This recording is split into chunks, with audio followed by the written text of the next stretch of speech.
নমস্কার, পুতুলের হোম কিচেনে আপনাদের সকলকে জানাই স্বাগত। আশা করি আপনারা সকলেই খুব ভালো আছেন। আমিও খুব ভালো আছি। আপনাদের কাছকে আমি তৈরি করে দেখাবো 3 রকম জিনিস দিয়ে লাড্ডু। তো কিভাবে 3 রকম জিনিস দিয়ে লাড্ডু তৈরি করতে হয় সেটা পুরো ভিডিওটা আপনারা আমার সাথে থেকে দেখে নেবেন, তাহলে আপনারাও তৈরি করতে পারবেন। আমি যে 3 রকম জিনিস দিয়ে লাড্ডু তৈরি করে দেখাবো সেগুলো আমাদের রান্নাঘরেই থাকে। তো এই রান্নাঘরে থাকা জিনিসগুলো দিয়ে এত সুন্দর লাড্ডু তৈরি হয়, আপনারা দেখলে অবাক হয়ে যাবেন। তবে আমি একটা ছাতুর ভিডিও দিয়েছি ছাতুর লাড্ডু তৈরি করে, অবশ্যই আপনারা যারা দেখেছেন খুব ভালো, যদি না দেখেছেন অবশ্যই গিয়ে আমার পেজে গিয়ে দেখে আসুন। ছাতুর লাড্ডু খুব সুন্দর হয় খেতে আর স্বাস্থ্যকর। তো সেই কারণে ছাতুর লাড্ডুটা অবশ্যই আমার পেজে গিয়ে দেখবেন। আর ভিডিওটা দেখার সময় আপনাদেরকে একটা জিনিস অনুরোধ করব, প্লিজ আপনারা দয়া করে একটা লাইক, একটা সাবস্ক্রাইব, একটা শেয়ার করে দিন। একটা লাইকে আমাদের 100 গুণ ভিডিও তৈরি করার উৎসাহ বেড়ে যায়।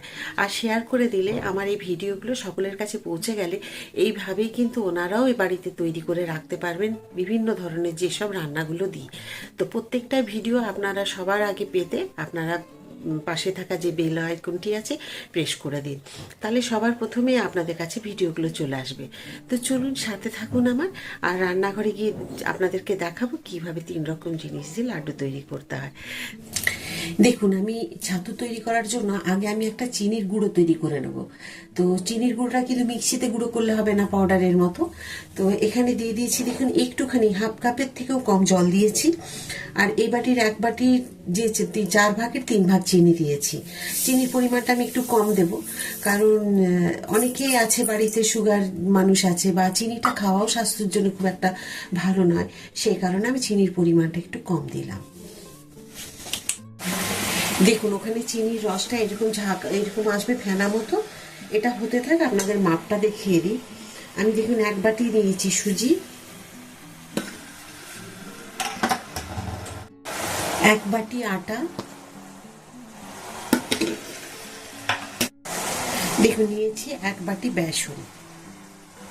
এগুলো আমাদের প্রতিদিনের যে আমাদের রান্নাঘরে দেখবেন থাকে, আটা দিয়ে আমরা রুটি খাই, সুজি দিয়ে আমরা উপমা বা হালুয়া খাই, আর বেসন দিয়ে আমরা বড়া বা বেগুনি যে কোনো জিনিস আমরা তৈরি করি। তো আমাদের বাড়িতে এগুলো প্রতিদিন থাকেই এগুলো।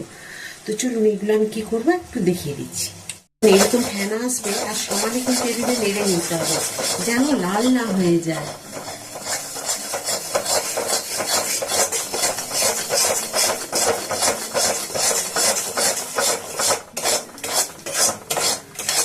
একদম শুকিয়ে গেছে, আমি গ্যাসের ফ্লেমটা এখন বন্ধ করে দিলাম। আর এটা দেখুন এইভাবে কিন্তু সমানে নেড়ে যেতে হবে, দেখো না এইগুলোকে।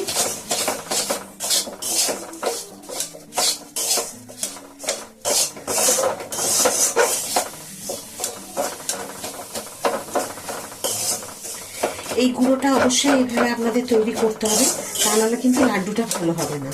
তৈরি করা খুবই সহজ, আপনারা দেখেছেন, এইভাবে করে নেবেন। আর যদি দেখে যান ডালা পেকে যাচ্ছে, তখন একটু কিন্তু নোড়া বা কিছু দিয়ে আপনারা হামানদিস্তা দিয়ে ভেঙে নেবেন, মিক্সিতে একদম দেবেন না। আর এইভাবে কিন্তু করে নিলে মিষ্টিটা খেতে খুব ভালো হবে। তো আপনাদের যদি আলু ম্যাশার থাকে, তো আলু ম্যাশার দিয়ে প্রথমেই, আমি যখন খুন্তি দিয়ে করছি, আপনারা আলু ম্যাশার দিয়ে ম্যাশ করে নেবেন। এখানে আমি দিয়ে দেব অন্তত ধরুন এখানে 200 করে 600 প্রায় হবে। 200 সুজি, 200 বেসন, 200 হচ্ছে আটা, তো 600 গ্রাম আছে এখানে। মিনিমাম আমাকে 250 গ্রাম রিফাইন তেল দিতে হবে, আপনারা চাইলে ঘিতেও করতে পারেন। ব্যাস, দেখুন আমি তেল দিয়ে দিলাম। এখানে আমি দিয়ে দেব অন্তত ধরুন এখানে 200 করে 600 প্রায় হবে। 200 সুজি, 200 বেসন, 200 হচ্ছে আটা, তো 600 গ্রাম আছে এখানে। মিনিমাম আমাকে 250 গ্রাম রিফাইন তেল দিতে হবে, আপনারা চাইলে ঘিতেও করতে পারেন। ব্যাস, দেখুন আমি তেল দিয়ে দিলাম। এইভাবে কিন্তু মিশিয়ে নিতে হবে, মিশিয়ে নিয়ে একদম মিডিয়াম টু লো ফ্লেমে আপনাদেরকে এটাকে ভেজে নিতে হবে। তো ভাজতে যতটুকু সময় লাগবে, 5 মিনিট কি 10 মিনিট, যেটা পরিমাণ হবে ধরুন। আমি যেরকম 200 মতো হিসাবে নিয়েছি, আমার পরিমাণটা যেরকম আছে সেই পরিমাণে আমার ভাজতে সময় লাগবে। পরিমাণ যদি আপনাদের কম থাকে তাহলে কম সময় লাগবে ভাজতে, কিন্তু একদম মিডিয়াম টু লো ফ্লেমেই ভাজবেন। আর যদি এর থেকে পরিমাণ বেশি থাকে তাহলে আপনাদের সময়টা একটু বেশি লাগবে, সেটা আপনাদের হিসেব মতো কিন্তু ভাজার সময়টা লাগবে। তবে দেখবেন যেন একদম না পুড়ে যায়। দেখুন আমার কি সুন্দর করে ভাজা হয়ে গেছে, আর ভাজতে আমার 20 মিনিট সময় লাগলো। তো এই 20 মিনিট আমি খুব ধৈর্য ধরে কিন্তু একদম মিডিয়াম টু লো ফ্লেমে এগুলোকে ভাজলাম। তো এখন এবারে আমি কি করব দেখুন, এই টিপসটা অবশ্যই করবেন। একটু করে হাতে জলের ছিটা নেবেন, এইভাবে দিতে থাকবেন। এই যে আবার একবার নেবেন, ব্যাস এইরকম দিতে থাকবেন। বেশি না, 2-3 বার দিলেই হবে।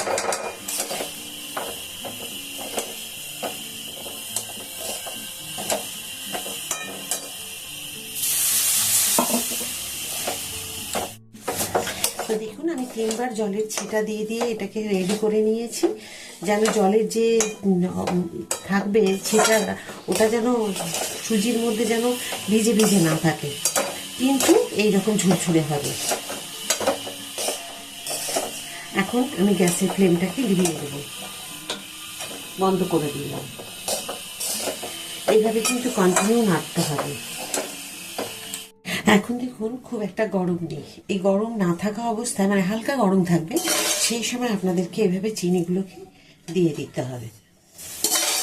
আর দেখুন চিনির মিশ্রণগুলো কি সুন্দর হয়েছে।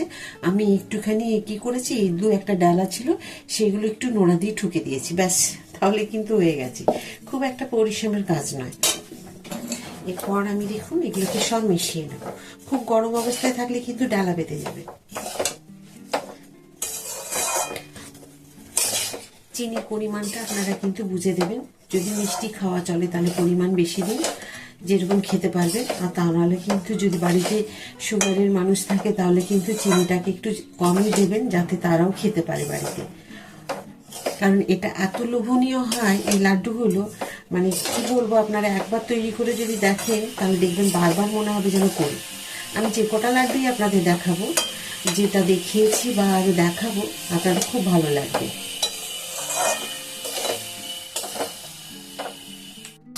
বেসনের মিশ্রণটা দেখুন আমি যে 3 রকম জিনিস দিয়ে তৈরি করেছি, এটা মিশ্রণটা এখন এইরকম হয়েছে, একদম তৈরি করার মতো, লাড্ডু পাকাবার মতো হয়ে গেছে। তো যখন বুঝবেন যে এইরকম ভাবে প্লেন হয়ে যাচ্ছে, তখন বুঝবেন যে লাড্ডুর জন্য একদম তৈরি। তো একদম ভিজে ভিজে টাইপের। আর আমি যে 1 বাটি চিনি নিয়ে যে গুঁড়োটা তৈরি করেছি দেখুন, এটা হচ্ছে এতটা বেঁচে গেছে। আমি চিনির পরিমাণটা কম দিয়েছি, আপনারা বুঝে শুনে দেবেন। তো এটা এখন রেখে দিই, আর পরে আপনাদেরকে দেখাচ্ছি লাড্ডুটা তৈরি করে। দেখুন এবার আমি লাড্ডুগুলোকে পাঠিয়ে দেবো। আমি কিভাবে করব দেখুন, এইরকম ভাবে হাতের মধ্যে একটু নেব, নিয়ে আর এইভাবে একদম খুব সহজে দেখুন হয়ে যাচ্ছে। এই যে এইভাবে আপনারা তেল ঘি কিছু মাখিয়ে নিতে পারেন, যেমন খুশি আপনারা। দেখুন কি সুন্দর গোল হয়ে যাচ্ছে, কত সহজে। এই দেখুন এইরকম সাইজ বা এর থেকে বড় সাইজ আপনারা যেমন খুশি করতে পারেন। আবার একটা দেখাচ্ছি আমি আপনাদের। এই যে দেখুন, এই যেভাবে নিলেন এইভাবেও করতে পারেন, আপনাদের যেমন খুশি, যেমন ভাবে খুশি। এই যে এইভাবে, এই দেখুন। তো চলুন আমি বাকিয়ে নিয়ে এগুলোকে সব।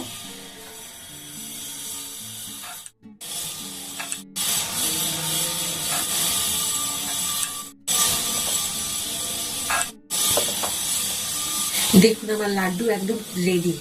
কি কি দিয়েছি, সুজি, বেসন আর আটা, তার মধ্যে আমি দিয়েছি চিনি আর তেল, আর দিয়েছি একটু এলাচের গুঁড়ো। এলাচের গুঁড়োটা আপনাদের দেখাতে ভুলে গেছি। তো এলাচের গুঁড়ো আমি দিয়েছি, ঘরের মধ্যে এলাচ 4টে মানে খোসা ছাড়িয়ে। তো দেখুন খোসা, এই যে আমি খোসাগুলোকে রেখে দিয়েছি, খোসাগুলোকে ছাড়িয়ে আমি গুঁড়ো করে আমার লিস্তায় গুঁড়ো করে দিয়ে দিয়েছি।